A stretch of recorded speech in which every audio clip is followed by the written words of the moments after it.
5 seconds.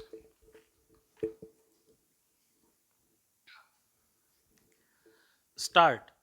I do not know how to thank the people of this state for the honor they have done me by asking me to lay the foundation stones of so many good and useful projects.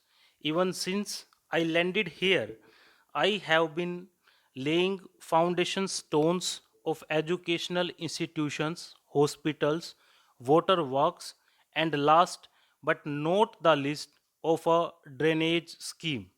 This is indicative of the large building program that the state government is undertaking to provide some essential comforts and amenities to the people and is therefore a matter for gratification and congratulation.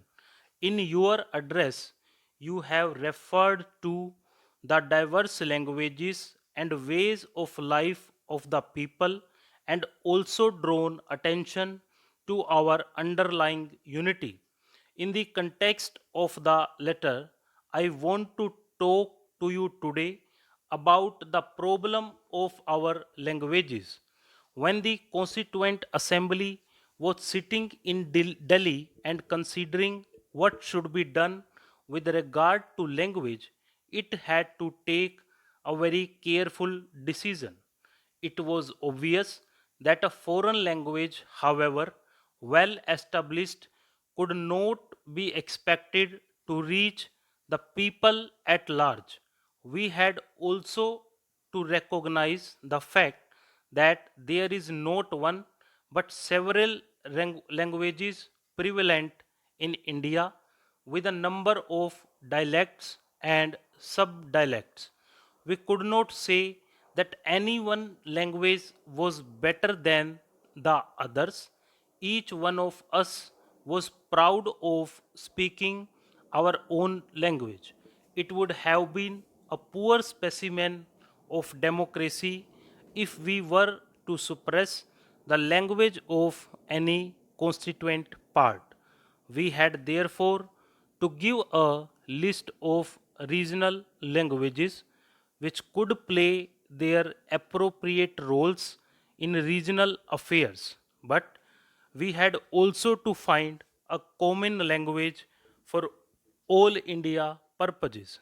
English had served this purpose for quite a long time, but as I said earlier, however useful it might have been in the past, it could not continue to perform the same function forever, and especially in the changed context of today. We had to find a substitute from among our own languages, and it was found that the languages which was spoken and understood by the largest majority of the people was Hindi. It was therefore adopted as the language for all India purposes. By doing so, it was not implied that Hindi was better than any other languages.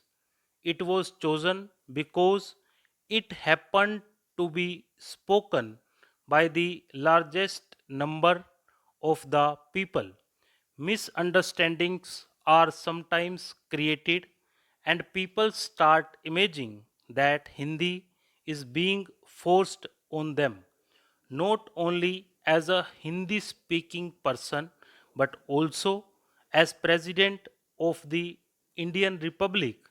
I can give you the assurance that there is no intention on the part of any responsible person to force this language on anyone. In fact, all that is intended is that those whose language is other than Hindi should acquire a working knowledge of it so that they may understand the state language. We must all be prepared to make that much of sacrifice in the interests of the unity of our country. As one can see, the sacrifice involved is not much because all that is required is acquisition of knowledge of another language which cannot but be good. The government should not take care to see that no discrimination is practiced on account of language. From the little experience that I have had about the spread of Hindi in the South, I am inclined to believe that it is being learnt with great enthusiasm. Stop.